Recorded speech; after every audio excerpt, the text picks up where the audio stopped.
this concept of tipping points, especially in social sciences. It helps to conceptualize and somehow understand the possibility that things might radically change and those changes might be kind of beneficial, kind of support well-being of people, but sometimes not. You cannot predict those moments because sometimes it's a combination of different factors, but you know that sooner or later they will happen. If you think about those right-wing kind of populist groups, they are very active in social media and they have like a lot of resources behind them. Like often there are many powerful interest groups behind them. But what those parties are doing well, they're actually addressing or they are talking about those fears, you know. I admit that for a very long time, the whole climate movement is a bit sort of like elitist, but I think we have to kind of also get out of our bubble. Today we will focus on the topic of societal tipping points. Indeed, to address the current social and ecological crisis, traditional policies have become irrelevant both in time frame and impact points of view. To address this crisis, we need new ways to propose policies that can spark fast and radical change. To identify these actions, we need to better understand the concept of societal tipping points, or in other words, how small and targeted changes can have disproportionately positive effects. So what are these societal tipping points? How can we implement them at a local and global level? And how can they help us address both social and ecological crises? To navigate these questions, I have with me today Professor Ilona Otto. Her research focuses on social dynamic processes and interventions that are likely to spark rapid social changes necessary to radically transform the interactions of human societies with nature and ecosystem services. Welcome to the Circular Metabolism podcast, where we have in-depth discussions with researchers to better understand the metabolism of our societies and how to drastically reduce their socio-ecological impact in a systemic, socially just, and context-specific way. With all that being said, Ilona, welcome to the podcast. Yeah, thank you for inviting me. Thanks so much to find this time during this autumn school and to discuss about this topic. I think it's a crucial element because it can be one of the solutions in our, let's say, arsenal to answer the societal and ecological crisis.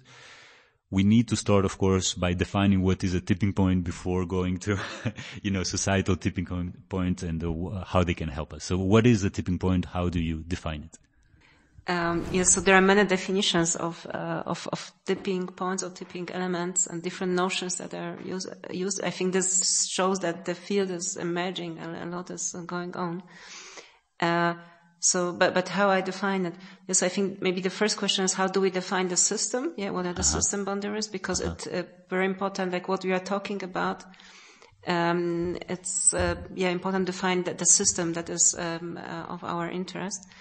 But in general, a tipping point is, or a tipping element, it's a part of the system where rapid change is possible and a change that can influence a qualitative change within the system.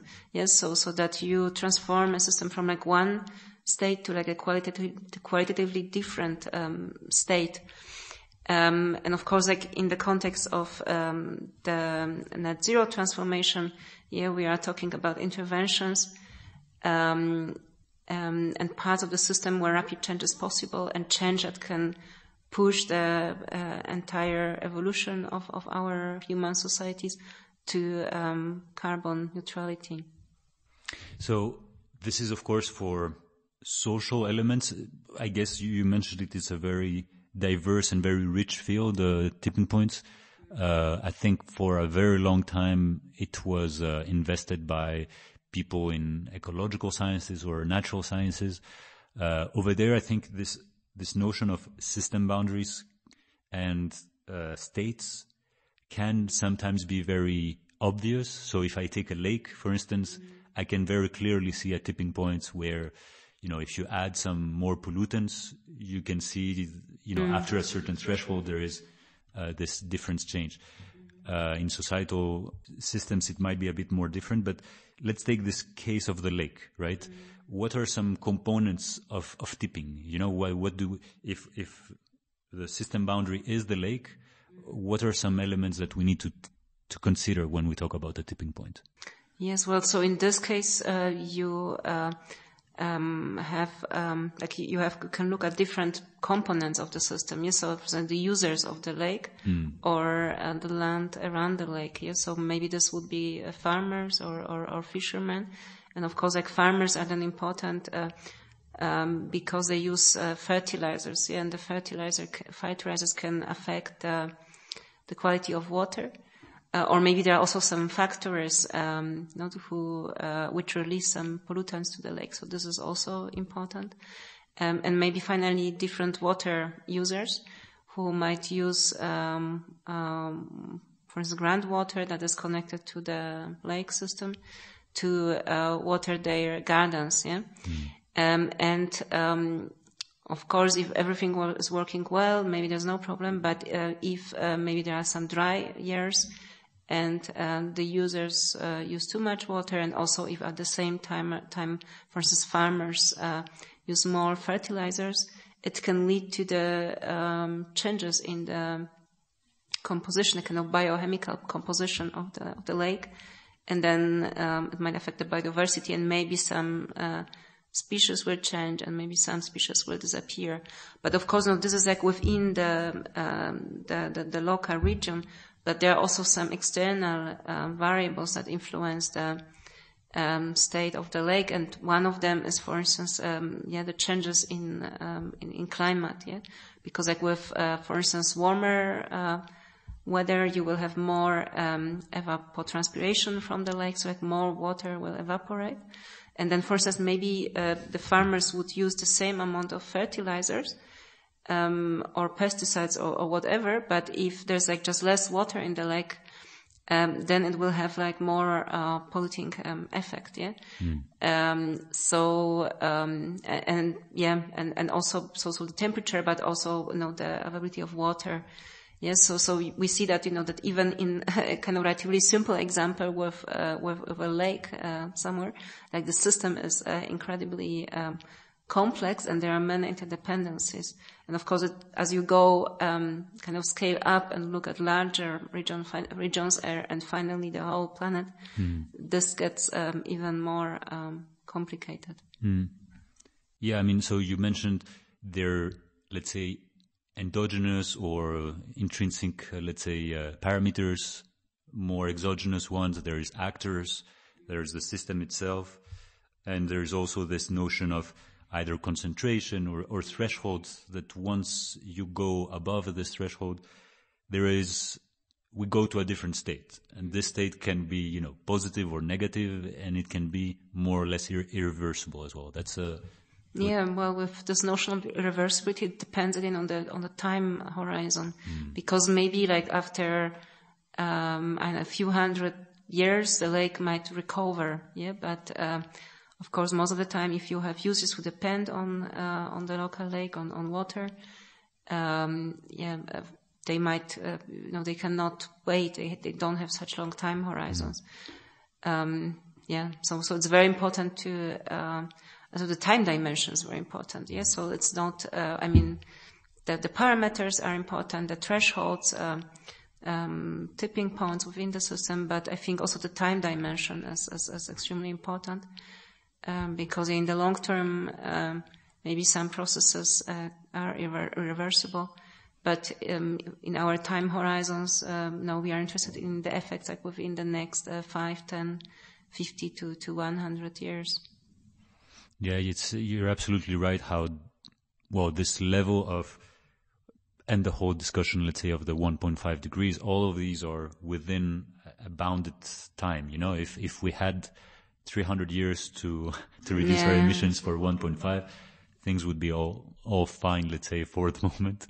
And the same thing with for how long things can be inhabitable or habitable. There is this time dimension that can be 50 years, 100, 1,000 years. So depending on what process there is, I guess the irreversibility also, the time dimension changes as well. If we go to a larger level, of course, there is this idea of planetary boundaries, which rely a lot, or do they have a strong relationship with tipping points, or how do you link tipping points and planetary boundaries? Well, like within each planetary boundary, you can also talk about tipping points, that might lead to some undesired consequences. So, for instance, like with biodiversity loss, so once a species is gone, it's might be gone forever, or might be very difficult to reintroduce the species if it's still somewhere else. And so you can also talk about tipping points like within different planetary boundaries. But again, it's very important. Like, how do you what's the system of the interest? So again, it takes us back to the definition, and in the core of the definition of tipping points, it's kind of similar, but like depending on the system, like you also have the different system components and variables, and also of course different levels of thresholds that are important for reaching some tipping points. And so when you define your system, of course we can think we're in a French village here, it can be an entire country. I can imagine, of course, that there are thresholds and tipping points and all of that. These could be harmless, or these could be harmful for the habitability. So I can imagine there is also within the spatial boundaries or temporal boundaries of our system, there are some functions that we want the system to be able to provide, no?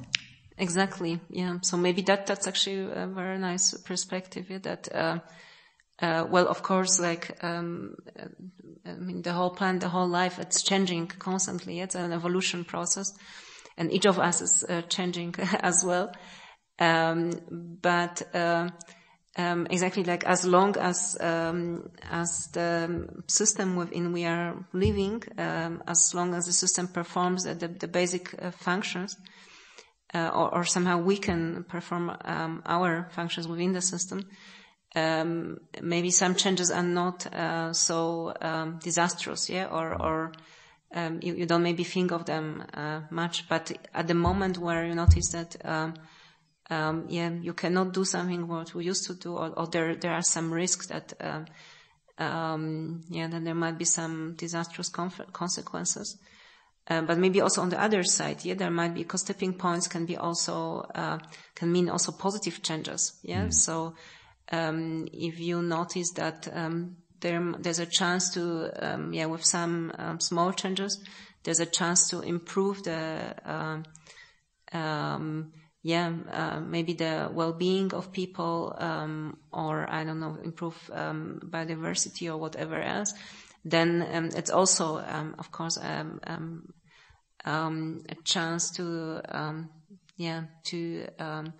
act, or maybe to navigate the system in some desired direction. I think in general this concept of tipping points, I think what's maybe the most interesting is that we try to somehow conceptualize rapid change, and also like the like kind of long-term evolution of systems, like from one kind of qualitative state to another qualitative state. I was talking about it yesterday in the workshop, that most of concepts in social sciences they focused on this kind of gradual change. So sort of that everything stays as it is, and kind of slowly it's changing in some direction. But there were very few concepts that allowed to discuss this possibility of rapid and change, kind of like and sudden changes, and kind of going like from one type of system to another. And I think this concept of tipping points, especially in social sciences, but I think maybe also equally in natural sciences, it helps to conceptualize and somehow understand the possibility that that things might radically change, and those changes might be kind of beneficial, kind of support well-being of people, but sometimes not. And then there's this question of interventions and navigation of the system in some desired direction. But of course, it's another problem to talk, like, what's the desired direction, desired by whom? Because so just now there's discussion with the stakeholders from the area. And even like in small local or regional areas, like you have many different groups, and sometimes they cannot agree, like, where do we want to go and what kind of measures do we want to implement. And it gets, of course, even more complicated if you think about the national scale or even the international global scale. Yeah? And this is what we observe also currently, like conflicts of interests and many tensions, because there's no this kind of understanding, like where do we want to go, where are we heading? Yeah. You touched upon the many very interesting points right now, especially, if we are to manipulate this tipping points concept in societies. Mm-hmm. I guess there are manipulation. Maybe it's not the right word. No, but it's maybe or navigate maybe societies. Okay, yes, it's kind of like more neutral, because I mean we there are signs that actually like a lot of our social reality is manipulated by big companies, by some interest groups from certain countries or certain governments, and there are proofs of like manipulation of, like, for instance, social media content. Yeah, so I think it's very maybe we should be very careful about using this word manipulation, but I like to use, for instance, the word navigation, because it's kind of like you use the knowledge that you have, the technology to navigate the societies in certain direction that you believe will actually will kind of improve the well-being of people, or give people better chances to have good lives in the future. Yeah. Yes, perhaps the term is a bit contentious. If we are to navigate this concept of tipping points within societies, I can imagine there are some precautions or some context specificities to include, right? I mean, because especially when you have talked about this interventions, right? That's a bit very different compared to a natural system, right? There is the agency, there is the actors, there is the interventions. What are these new elements that we need to be careful of or to think about when we talk about societal tipping points? Exactly. So as we talked, like the definition of tipping points, like in natural and social systems, it's at the core, it's similar or even the same. But when you go to social systems, then there's this notion of navigation, and also kind of this conscious intervention in the system. So that's why I brought this notion of tipping interventions, that are the particular actions that can push the system in some direction, or help to cross or avoid some tipping points. Yes, exactly. So as you know, very important is the notion of agency. So who has the agency, or how to activate also people's agency. And also, but I think a very important term is also like the conflicting interests, and how do we deal with them. And in some way, I think, no one has the perfect answer, and in some way, even scientists, they don't know many things. I myself, I don't know many things. So I also admit that our knowledge is limited, and in some way, maybe an ideal situation would be that if you had like a second planet, you could do some experiments and then see what works out, what not, and then implemented those interventions on our planet. But we don't have like a second Earth, and this is all what we have. But also this lack of certainty should not be an excuse for inaction. And we know already quite a lot, and I think I believe a lot in participatory processes, that you have to bring people together, tell them about the scientific evidence, but also tell them what are the different options in the future, and discuss with them and discuss what is the desired future, where do we want to be in 20, 30, 50 years, and then discuss, okay, so if we want to get to this desired future, what do we need to do now and in the next years to get there. And it's imperfect, and of course, we don't control everything, and there might be also some unforeseen consequences. But I think as long as we become kind of active, as we realize that, we do have the agency, and we can monitor the system, we can, observe the system, we can collect some data, we can evaluate the data, and also we can, listen to people and listen to their worries and fears. And, if we notice that we are kind of getting in some undesired direction, we can come together again and discuss, okay, so what we have to do to get back on the pathway that we chose. But of course it's quite complex, whom you invite to such participatory processes, whom you don't invite, and there's no, but there are some established methods in social sciences, also in participatory research, and different cases from around the world that show that you can design such processes relatively well, but you need to have the willingness also of decision makers to be open to such processes. Yeah, of course, because when you talk about if we were to navigate or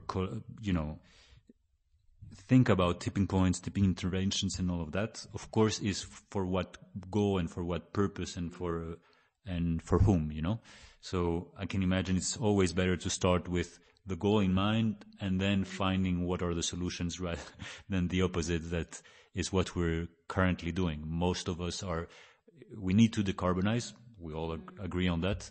But there are different scenarios that are possible with this decarbonization, right? It could be just for everyone. It can be sufficient. It can be very technological. There are many different futures possible, and so as you exactly say, and maybe also the distribution of costs and benefits is very different in different scenarios. I'm fully aware of it, that some people are already, or they have already lost their jobs, and some people are also worried about their futures, about their jobs, about maybe the places where they live. So I think these are all legitimate concerns, and but of course, preserving some jobs should not be an excuse to not to do anything and just to wait and maybe at the end lose much more than just some jobs in some sector. But I think these are all legitimate concerns, and I think we need to talk about it. And we need to also talk to people who are negatively affected by, for instance, renewable energy production, and try to find kind of imperfect solutions that somehow take some fears and some worries away, and maybe open up some new opportunities. Yeah, of course, we can hear and see a number of farmers that are very much concerned about how things are going. Previously people working in the coal sector or different types of the aviation sector. There are many different sectors which are at the forefront of being at the opposite of where we need to go, right? So we need to, and for some persons, it's also been like a heritage or something, something of a pride or a family heritage. So it's very difficult, of course, to just say to people, look what you and your family has done for many years. We as a society do not want it anymore. So yeah, I think it's very harsh to receive this type of news. So we need to also be very subtle and very, as you said, hear these fears and do something with that, right? Yeah, definitely. I think, that's also, I think, a part of the problem currently in Europe. Like in many countries, you have this wave of right-wing and populist parties. And I think those parties actually, they address those fears, but in a kind of I think, in some way they abuse those fears to get into power, and they provide like very simple solutions that, or very simple explanations that kind of most of people realize they are, they are not true. Yeah. Because like blaming, some groups and kind of saying, I will fix those problems and so on. It's just, it's a simplification and I think, it's just a way to get to power and resources. But what those parties are doing well, they're actually addressing or they are talking about those fears, Yeah. So I think we have to I admit that for a very long time, maybe even today, like the whole climate movement, it's a bit sort of like elitist, that we focus mostly on kind of young people and middle class people who are well educated, who speak different languages. But I think we have to kind of also get out of our bubble and talk with people who live in smaller places, who are afraid of losing their jobs, or maybe who have already lost their jobs. And try to find solutions. And again, there are no simple solutions, there are no perfect solutions, but try to find solutions that or we listen to and try to find solutions that will be kind of good enough and will bring kind of people on board and will kind of not leave anyone behind, to use this political slogan. But I think it's very important, not to leave anyone behind those changes, and kind of that people have this feeling that they are part of this change and they can actively kind of get involved and coordinate, navigate this process together with everyone else. You write that let's say far right populist parties have mastered the technique of doing a tipping point, actually, or the communication towards making people and activating also kind of minority groups, small groups that are become very active and very present, very loud, and then kind of many other people think that that's normal, that that's the norm. But those parties, unfortunately, they mastered this type of dynamics. It was Helmut before. He was mentioning that some people from populist parties were using his research to say that using renewable energy will consume much more materials than fossil fuels, whereas they just took one sentence out of context in order to say this. So even perhaps sometimes your research is used by these parties because they're like, okay, social interventions, we could do this in this way or another. So when we talk about tipping points, they always can be positive or negative in terms of normative position, right? We need to be careful that what we want to implement can be also implemented on the opposite side to but even like if we talk about kind of normatively positive changes or desired changes, it's like it also entails that some groups might lose out, like for instance those miners in the coal industry. They will lose out. But I think it's very important to talk about and try to find solutions, and maybe at some stage also to pay some compensations to those groups, to kind of bring them on board. But of course, now in the global context, it's even more complex, because with renewable energy production, you also need more batteries and you need more rare metals. It's also something what we talked yesterday, that sometimes like those rare metals are on lands that belong to indigenous communities, and it's a very difficult question, like what you do, do you tell people to move away and you take the resources, or if the indigenous communities oppose, do you respect their right to their land?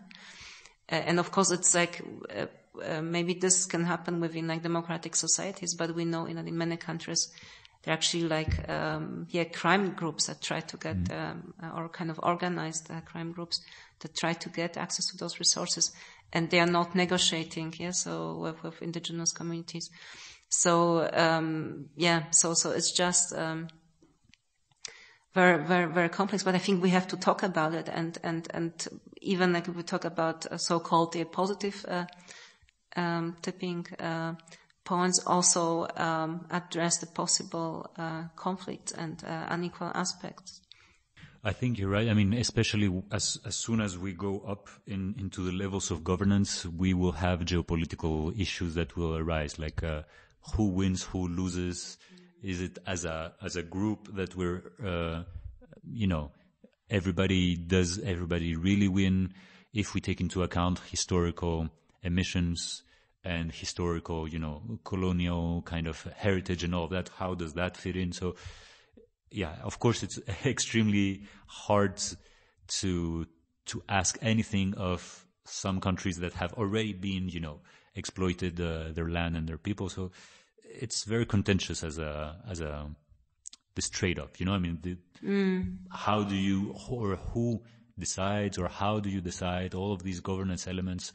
Or I have to admit, fields of research that I'm a bit unfamiliar, but we will need to, in a finite word, to discuss, I think, Yeah, definitely. And, in the context of colonialism and neocolonialism, it's also important to talk about it. Yes, it's a problem.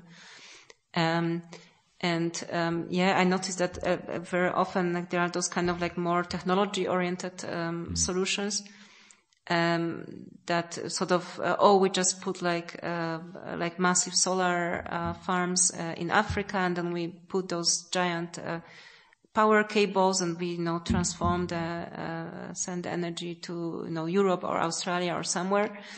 But it's exactly this kind of idea that we use other areas to supply the resources of energy for us,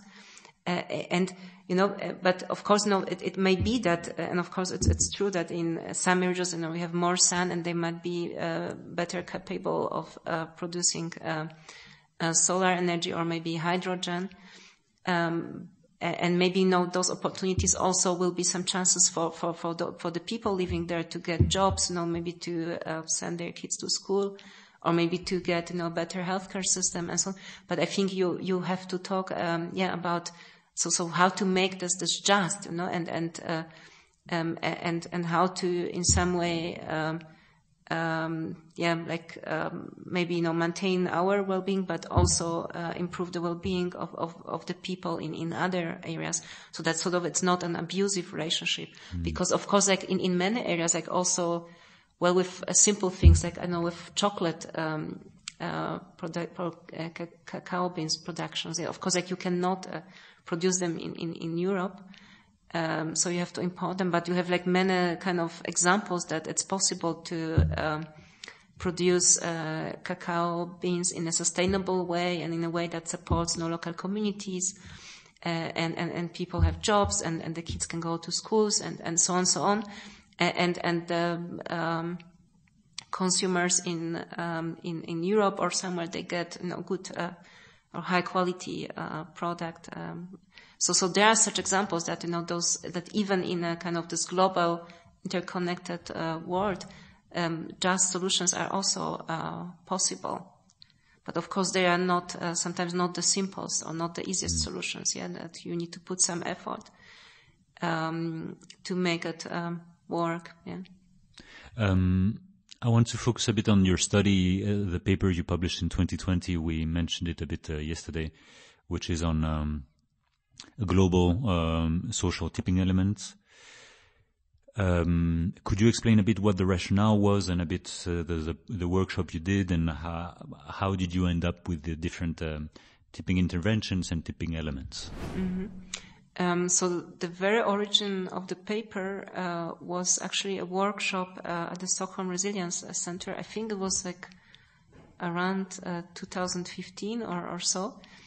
And that time we sat together with actually Johan Rockström, also Jonathan Donges, and a few other persons who were later on involved in the paper also. And we actually discussed like what has to be done. And actually it was Johan Rockström who asked this question, like, is it possible to like, just if you think about climate, tipping elements in the climate system, is it possible to have such, to think about tipping elements in the social systems? And my answer to him was, that actually, yeah, we can ask what are the social tipping points, but we don't know the answer.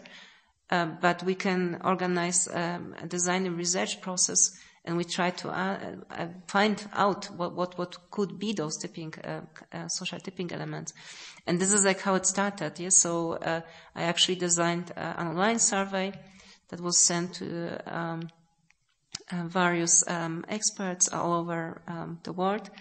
And then over 100 experts got back and they proposed different solutions, and then we kind of filtered the answers, and we invited a small group of 14 experts for a workshop where we discussed more in depth the results of the survey.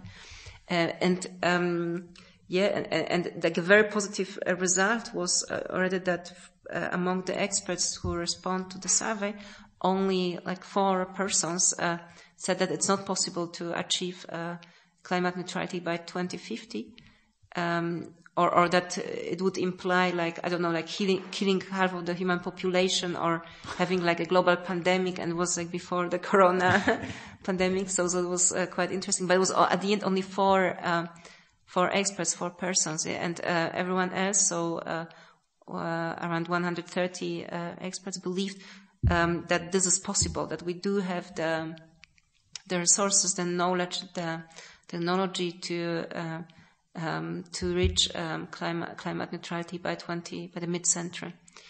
And the experts, yeah, they suggested many different candidates for so-called social tipping elements. And in the workshop, we tried to group them and prioritize like different answers. And at the end, yeah, we proposed those 6 tipping elements, also areas where rapid change is possible and change that can affect the greenhouse gas emission, like the global greenhouse gas emission rate. And we proposed altogether 7 interventions that would need to be implemented to push the entire system into on this kind of decarbonization pathway. So among those tipping elements, there was like the energy production and storage system. We had the climate education system, the global financial system, information feedback, so providing information about emissions of different related to the production of different products and services. We had human settlements, so building climate neutral cities. At the very top, we also had the system of social norms and values. It is very difficult to change, but I think it's extremely important.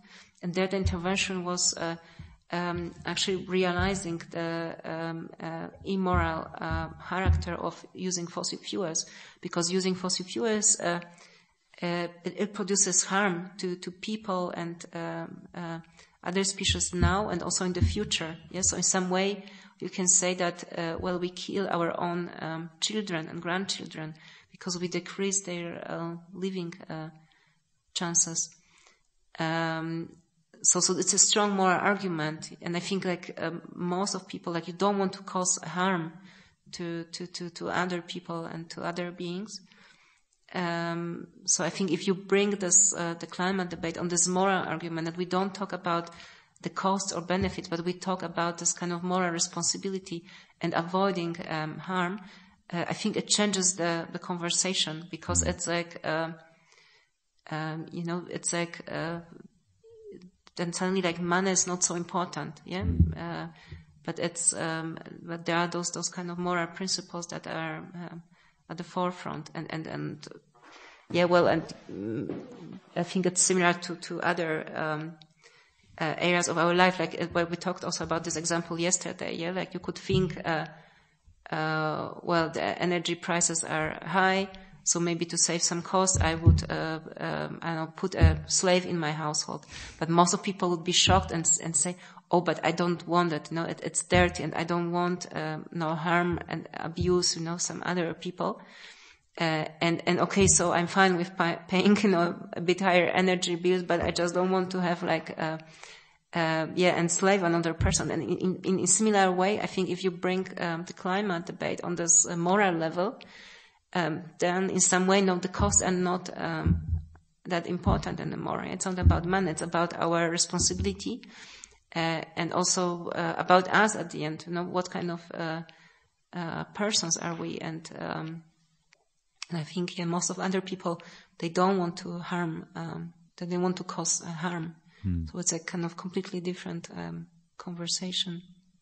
Yeah, I will show the image as well while we have this discussion. The idea is you also have interconnection between these tipping elements and these interventions. And also what's relatively interesting to see is that, well, of course, some elements we need to change, some elements we need to stabilize to go to this new regime, let's say. And also there is different time frames for how and what you can change. I'm wondering whether these elements over here, how and whether they connect with, the leverage points of Donella Meadows, for instance. Well, it's, so of course I read, Donella Meadows' work, and it's like in some ways inspired by her work, and also builds up on her, work. It was extremely important. But of course it's like applied more to the climate, context. So, the context is a bit different, but in some way the logic is very similar. And maybe like I kind of maybe like name some points, kind of like, for example, I introduced those time frames, that were inspired by another scientist, Oliver Williamson. And I think they're extremely important because like some changes can be quick, but they can also very quickly kind of flip back. And you need those kind of slower system changes.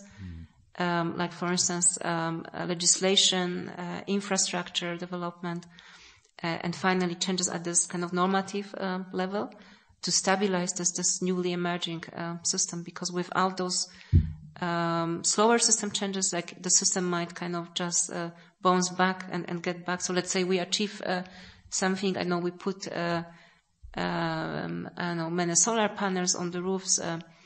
But if you don't make changes in the electricity network, maybe the network will be very unstable, and maybe the network operator will tell at some point, we cannot connect you should not connect your solar panels to the network, to the panel to the network, because it destabilizes and it might produce actually blackouts. So I think those kind of infrastructure changes are extremely important, but also legislation and also changes in the subsidies flow. This is also extremely important because currently our governments, so in some way we ourselves with our taxes, we subsidize still like a lot fossil fuel based system and fossil fuel industry, and it's I can't remember the exact numbers, but it's like globally it's about like trillions of dollars. 7 trillions or something. Yeah. And I think and just the discussion that and there's like a lot of discussion, for instance, about like subsidizing the public transportation tickets, in Germany, in Austria, in other countries, and it's not trillions of dollars, and at the end you subsidize something what we all benefit from. So I think it just changes the perspective. Like if you realize that currently we still subsidize this the dirty form of energy production and harmful form, and we should reverse those subsidies and subsidize the things that will help us to achieve those climate mitigation goals. Yes, of course. I mean when people say, where do we get the money? How do we finance this? The money is already there. Yeah. It just like it goes to, maybe, the industry and, types of business that is actually harmful. Yeah. And I think we have to tell it. Yeah. So I think also at the level of national governments, you have to take a step back and actually, analyze where those, streams of money is going, and is it, actually helpful? Is it, do we want it? And I think some radical solutions are necessary. But of course, there is and there will be like a strong opposition of the companies, and individuals, who, will be affected. Yeah. From the conflict of interest you mentioned as well before, from the powerful ones as well that want to maintain the regime and all of that. Yeah.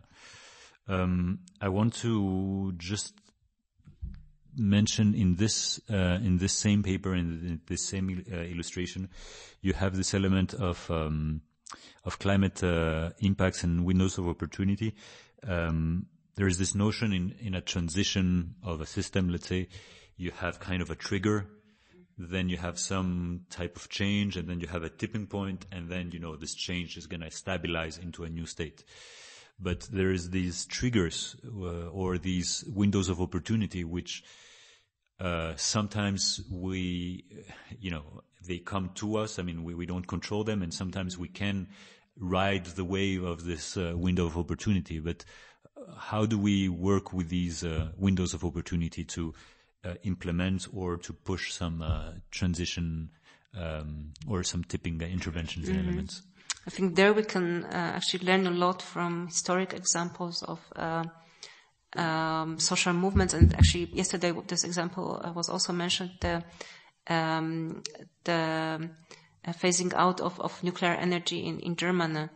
It's a very good example, and it shows that actually there was this social movement and activism. There were organizations acting against the nuclear energy in Germany for a very long time, for 30-40 years. Yeah, and then there was this moment of the nuclear disaster in Fukushima in Japan, that was actually not even in Germany, and not climate related. So it's kind of interesting that it's you cannot kind of predict those moments, because it's sometimes it's a combination of different factors and also environmental catastrophes. So it's some or maybe sometimes it could be some political changes that you cannot predict, but that sooner or later they will happen, and sort of you have to work and exactly build coalitions and try to convince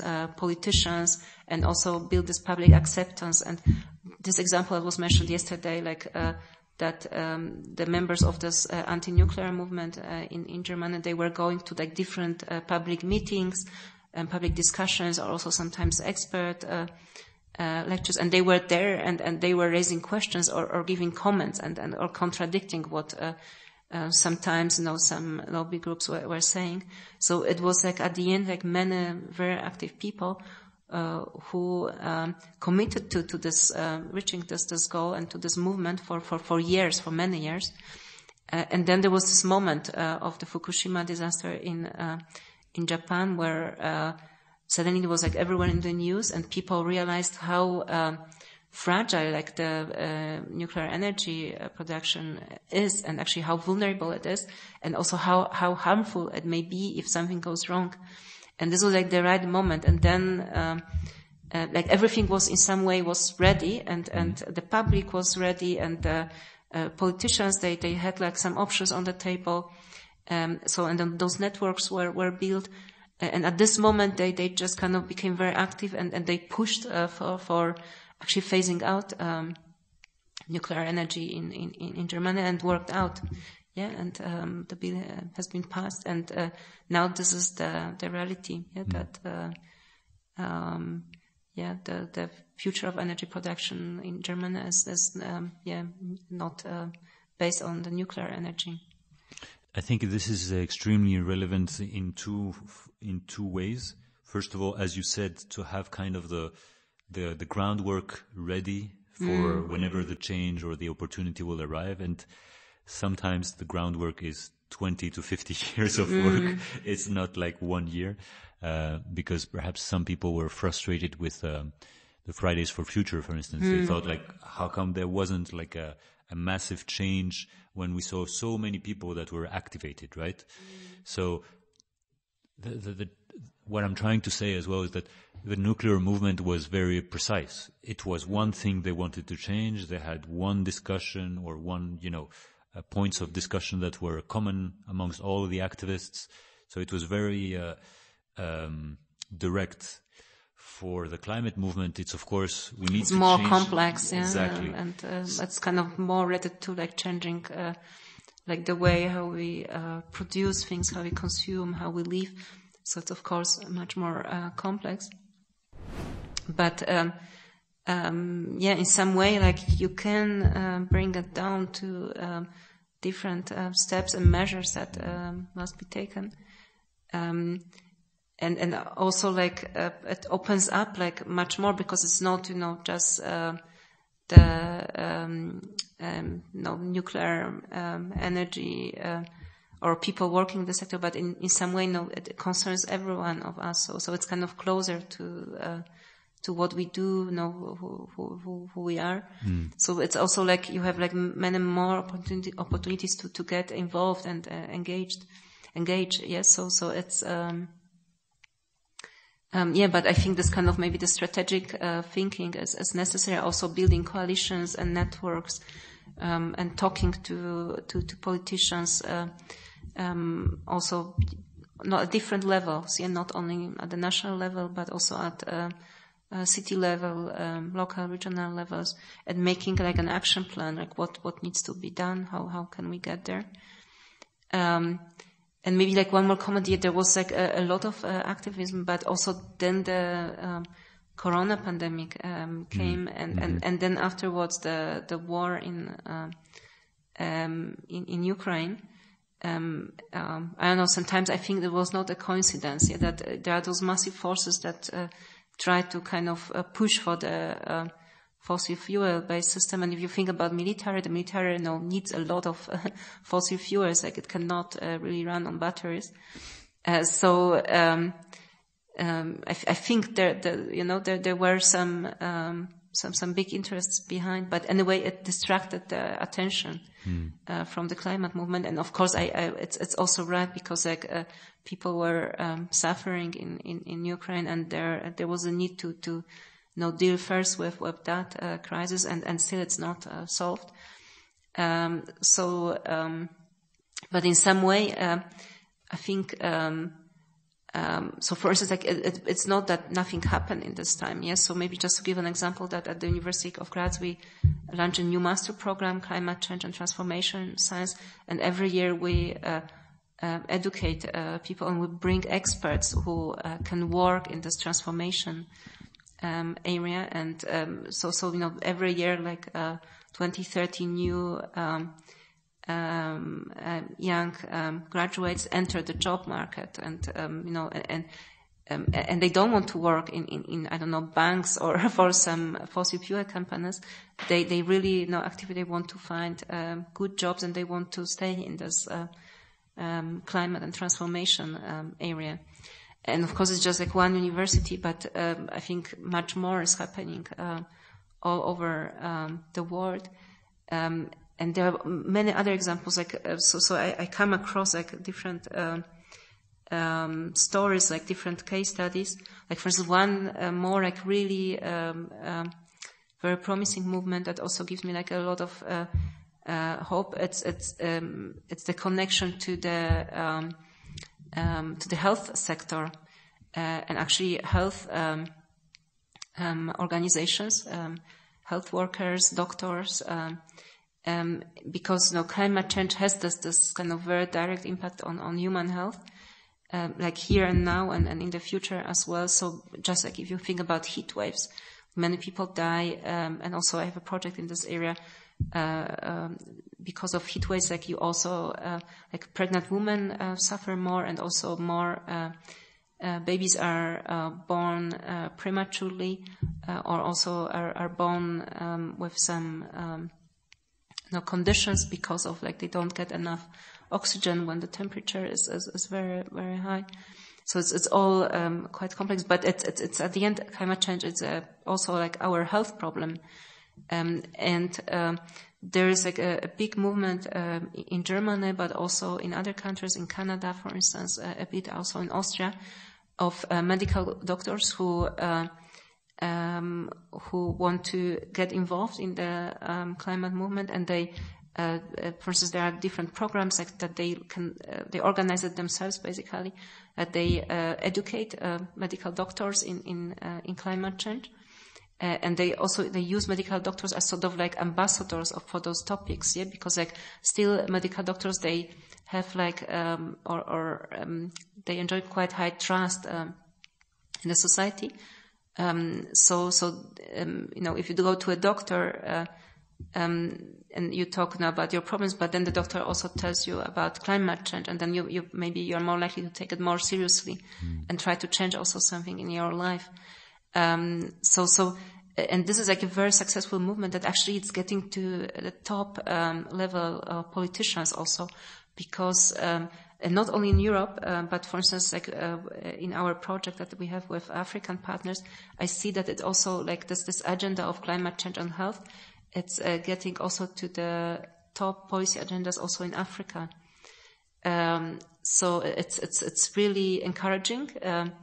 And it shows that maybe it's something like very tangible that opens some door, and suddenly you don't talk about some abstract emissions, but you talk about health of people, and politicians, decision makers. They are more willing to put it on their agendas. Yeah, like at the end, okay, we want to improve the health of people. We want to prevent suffering of people. So yes, we also address climate change in our program. Yeah, indeed.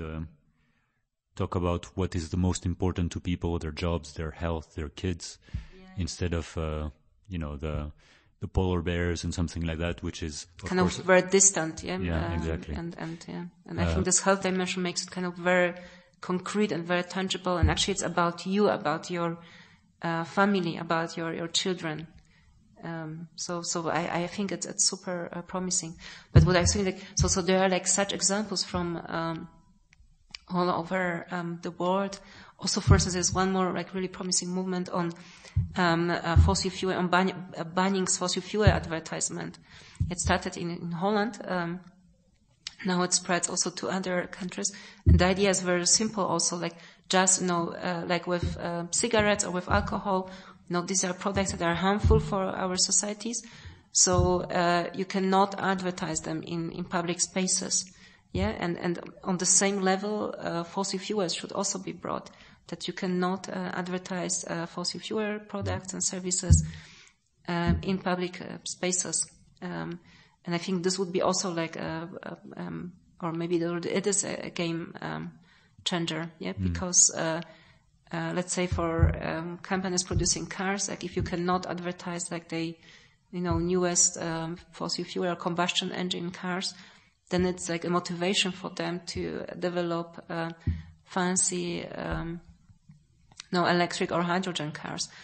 Electric and hydrogen cars, of course, it's like it's a bit maybe naive to think that we just replace all cars by electric cars and we solve the problem. It's naive.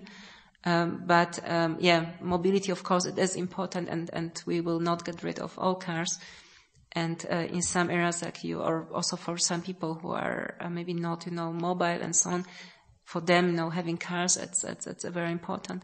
So at least,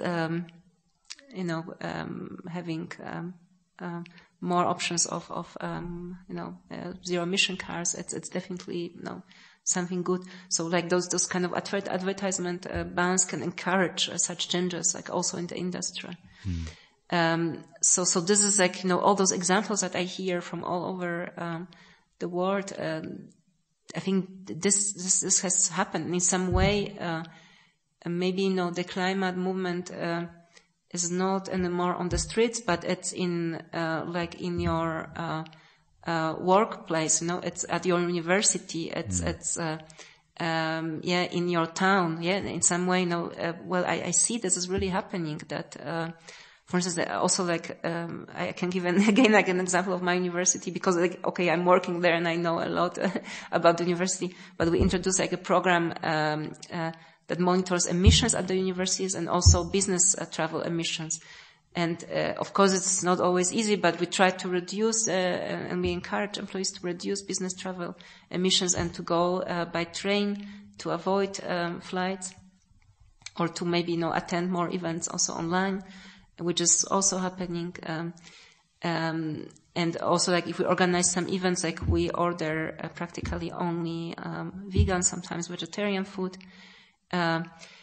So much is happening, and it's in a way, it's not on the streets, but it's in our workplaces, in our families, in our at our universities, at schools where our children go, and so I think it gives actually a lot of hope, a lot of courage that those the transformation is actually taking place. It's happening. Regarding this, I think there is something else to be quite optimistic about. You mentioned about who gets trust.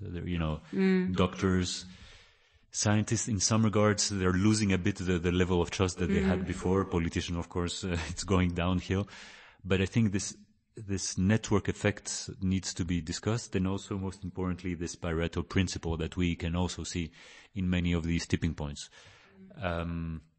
We mentioned, or you have seen in some studies, that there is a percentage between 20 and 25% that if 20% of the people actually have a different behavior, vote in a different way, push for a different norm, we see this spread much further to the rest of the society, or there's a tipping point into an entire society.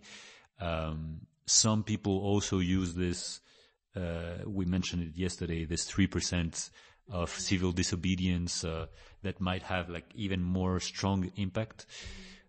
Can you explain a bit this Pareto principle, and how do you think, or why do you think this happens, or what is, a bit the mechanics behind this 20% that will influence the rest? So it's kind of about 25%.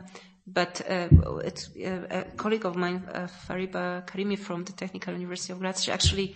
She brought it down to mathematics, and you can actually calculate. So it's a number that you get from mathematical calculation, how many agents in a network you need to change the network. So it's not only some number that is derived from something, but it's you can bring it down to mathematics. But also we have a paper that will be published soon that looks at evidence from behavioral experiments and also modeling exercises that shows that this can be actually this is observed, that you need so it's not maybe always 25%. Sometimes it's a bit less, sometimes a bit more. Depends a lot about the network structure, communication structure, also communication speed. So all those parameters they affect the exact proportion. But the principle is that people try to adjust to the surrounding. Here we are also kind of adaptive organisms, and we kind of adapt to the dominant norm, behavioral pattern. And you probably or everyone who travels know that if you travel, you get to a different country, and then you learn, there are some different behavioral rules, and maybe people say shake or don't shake their hands, or say something different. To say hello, and then you adjust to this pattern, because you, as human beings, we have this need to adjust to the group, that's kind of this principle behind that. That if there are some new norms, language norms, but also behavioral norms, and they are spreading the society, people adjust over time. And there's this repeated evidence that you need at the end like very small minorities, like from around 20-25%, sometimes even less, as you said, depending on the also circumstances. But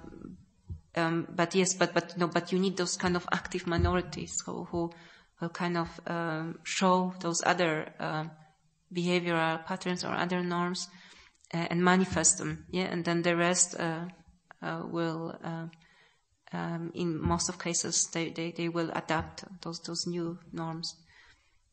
Yeah, I think, well, of course, this is one of the most optimistic points, that if we bond together enough, we might as well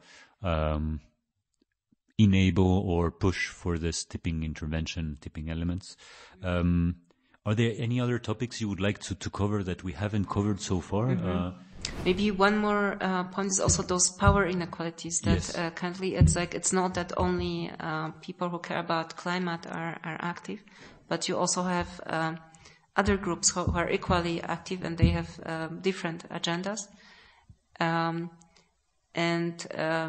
You observe this is also happening in some way, and unfortunately many people who are sitting in decision-making positions, they also block some changes happening, or slow down some changes. So you think of feminist struggles and things like that, or well, maybe also even in politics, that maybe some policy solutions are not pushed because some politicians are afraid of the implications, or maybe that some groups will be dissatisfied, or there will be some complaints in the media and so on. So this kind of fear of changes is also blocking like a lot, and there are those competing groups who are very active. Like if you think about those right-wing kind of populist groups, they are very active. They are like at different local events. They are very active in social media, and they have like a lot of resources behind them. Like often there are many powerful interest groups behind them.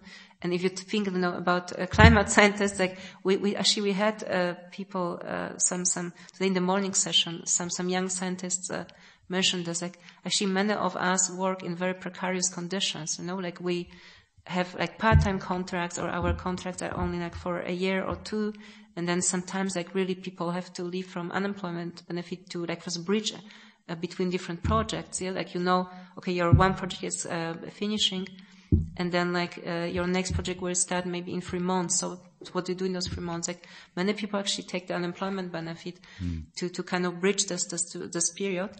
And like even though okay, I have my professorship, I also have my group. I'm of course in a very good position, but I also struggle to bring funding for my group members, because not everyone has secured funding, and I'm struggling a lot to get like 100,000 euros or 200,000 euros, like for 3 or 4 years, to pay salaries to my team members.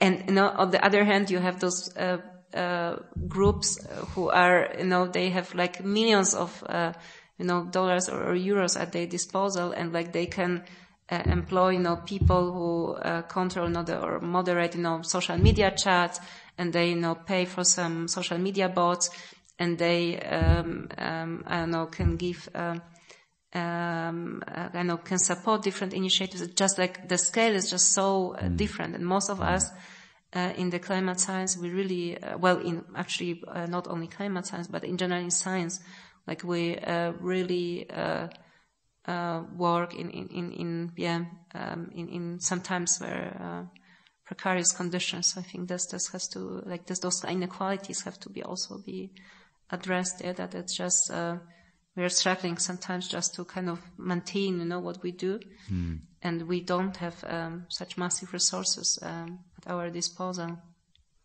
So if anyone that is watching or listening has any millions, to spare, please contact Ilona for new ideas. projects. Yeah. To conclude, perhaps, is there any recommendation of a book or of an article or of a film or something that you generally recommend to students or to friends when it comes to tipping points? Of course, there was Malcolm Gladwell's tipping points. He came back to, I don't know if you've seen that. He said he was wrong, and he kind of changed his point of view on tipping points. But yeah. But I think only like some measures like that he recommended at that time, like on the broken this window broken theory, window theory, exactly, and this kind of tolerance for crimes. I think he just changes. Well, if I get it right, some of his recommendations, but I think the concept stays there. But of course, there are many very interesting books to recommend. Also, like the work at the Exeter University on tipping points is of course very important.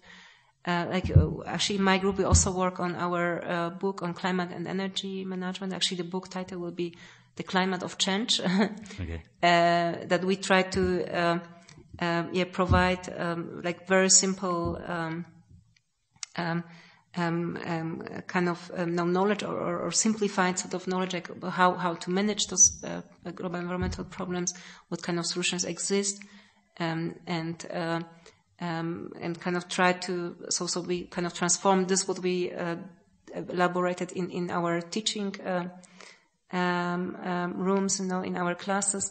We try to bring it to people outside. And maybe also like people working in different companies who think like how could we change what we are doing and so on.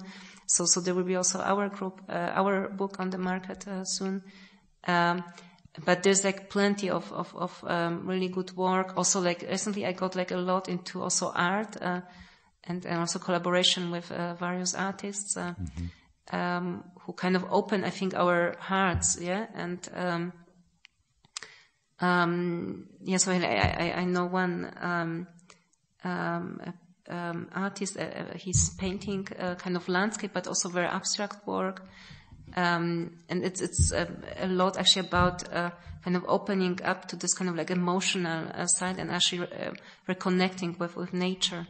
So this is amazing and something what I have in mind, but haven't got there. I think like would be also really nice to organize like a big music concert, and kind of to bring the enthusiasm that is in people and bring people together. So this is also on my agenda. I don't know when and how, but like a big music concert, bringing people and maybe like encouraging people also to not maybe make financial donations, but to tell what they would like to change in their lives or in their working places also, and kind of making climate commitments instead of financial donations. But this is something what I've been thinking about, and maybe at some stage it will materialize.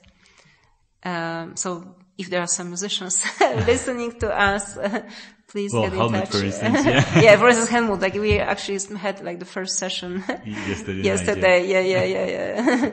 It's also actually, it's super interesting, so if you think about, written language and numbers, they evolved, about 5,000 years ago. And the human species is on the planet Earth for about 350,000 years ago. Actually, most of human history was not written or not, numbers. It was like spoken history and history, or also lessons that were transferred in the art, in music, in legends, myths. And I think maybe this is also like a bit of a failure of climate, or in general science and also climate science, that we are talking still like too much about numbers and we produced papers, so like it's a lot about written language. But I think to really engage with people, you have to talk more about the narratives and kind of stories, and for instance think about climate scenarios as sort of like storylines that help to visualize like how our life could look like in, for instance, like in a climate neutral or net zero scenario. It's actually like, it seems to be so obvious, but it's not. Like, it's actually, we don't know how our lives in 2050 will look like how, will we live in apartments or houses, how will we commute to work, where we will work, what would be, the size of families, how, education systems will work, will we produce food on our own, or, buy in some, local, producer, consumer networks. We don't know it. And actually, I think it's extremely important to work more on those narratives. And I think they will also help to maybe, bring people, together, and also not to be afraid of those changes, because, if you have this vision, this narrative, and then you think, okay, maybe, our life will be a bit different, but maybe also in some aspects better. Maybe we'll have more free time, and maybe we'll be more healthy. And maybe then people will not be so much scared of those changes, but they will become enthusiastic and supportive of those changes. Yeah. Well, of course, there is work such as Kim Stanley Robinson on the Ministry of the Future. Yes, that's the thing. There is ideas such as solar punk, where they have a lot of videos and a lot of paintings as well. So I think you're right, Ilona. We need these narratives, and to feel them, to project ourselves for the future. It will, at least the resistance might also lower, in this. Also to open up our minds, because we tend to be very kind of live within the structures and the kind of daily life we have, and it's very difficult sometimes to imagine that things could be different. And I think this is exactly the role of art, that it kind of opens up our minds and also our hearts, to emotions and to and to the imagination and creativity. So I think this is definitely important. Thanks so much, Ilona, for the discussion. Yeah, thank you for giving me a chance to speak and talk to you. And thank you all as well to listen until the end. We have mentioned some points that you might find in other episodes. There was an episode with Tim Linton on tipping points. We also recorded an episode with Helmut Harbel on socio-metabolic tipping points and all of that. So I'll put the links as well in the description. So thanks again, and I'll see you all in the next episode. Thank you.